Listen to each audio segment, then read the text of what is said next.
سيد الأنبياء والمرسلين وعلى آله الطيبين وأصحابه المطهرين برحمتك يا أرحم الراحمين.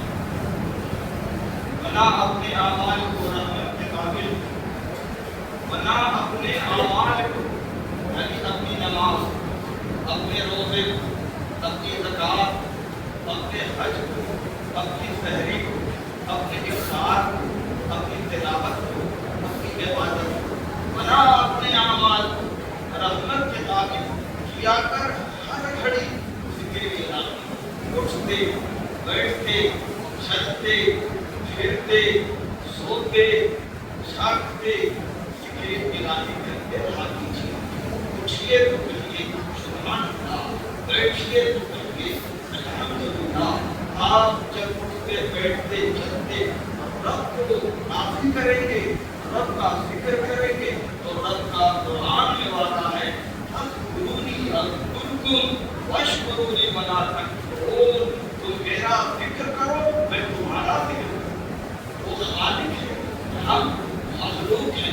وہ رازق ہے، ہم مرزوق ہیں. وہ حاکم ہے، ہم محکوم ہیں. وہ قادر ہے، ہم مقدور ہیں. اللہ تبارک و تعالیٰ اسی کائنات کا بنانے والا ہے، لیکن اس کا اعلان ہے فاذکرونی، تم مجھے یاد کرو، تم میرا ذکر کرو. تم اگر میرا ذکر خلوت میں کرو گے تو میں تمہارا ذکر جلوت میں کروں گا. یعنی اگر تم دنیا میں بیٹھ کر تنہائی میں اللہ اللہ کرو گے تو تمہارا خدا تنہا نہیں بلکہ فرشتوں کے مجمع میں تمہارا ذکر کرے گا. جبریل کے سامنے تمہارا ذکر کرے گا، میکائیل کے سامنے تمہارا ذکر کرے گا، اسرافیل کے سامنے تمہارا ذکر کرے گا، اور میکائیل کے سامنے تمہارا ذکر کرے گا، ملائکہ سیاحین کے سامنے اللہ تمہارا ذکر کرے گا.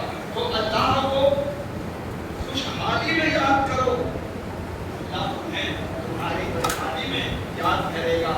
تم اللہ کو خوشی میں یاد کرو، سکھ والی زندگی میں اللہ کو یاد کرو.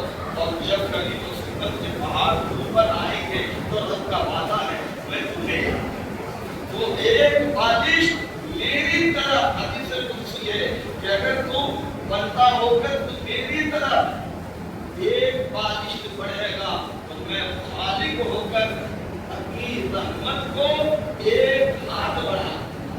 وہ احکم الحاکمین ہے، قادر ہے، قیوم ہے، وہ رازق ہے، رزاق ہے. وہ اپنے بندے کو وہاں سے روزی دیتا ہے جہاں سے بندے کو اس کا غم و گمان نہیں ہوتا ہے. وَتُعِزُّ مَن تَشَاءُ وَتُذِلُّ مَن تَشَاءُ بِيَدِكَ الْخَيْرُ إِنَّكَ عَلَىٰ كُلِّ شَيْءٍ قَدِيرٌ.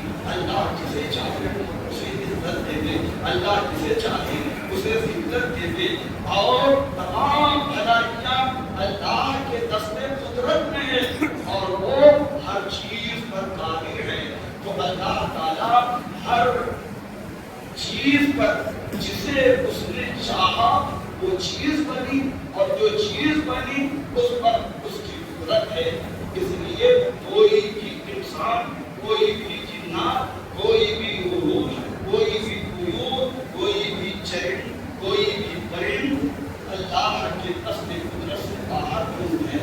اس لیے ہم سب کو رب کی حضور جھکنا چاہیے تھا. فاذکرونی اذکرکم، تم میرا ذکر کرو میں تمہارا ذکر کروں گا.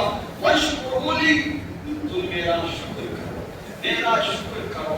دیکھو یہ بیوی کی نعمت ہے، بیٹا بیٹی کی نعمت ہے، ساس سسر کی نعمت ہے، ماں باپ کی نعمت ہے، بھائی بہن کی نعمت ہے، یہ ہاتھ نعمت ہے، یہ زبان نعمت ہے، یہ آنکھ نعمت ہے، یہ کان نعمت ہے، یہ دماغ نعمت ہے، یہ پیٹ نعمت ہے، یہ سینہ اور چھاتی یہ نعمت ہے، یہ پاؤں نعمت ہے، یہ آب و ہوا نعمت ہے، غذا دوا یہ سب نعمت ہے.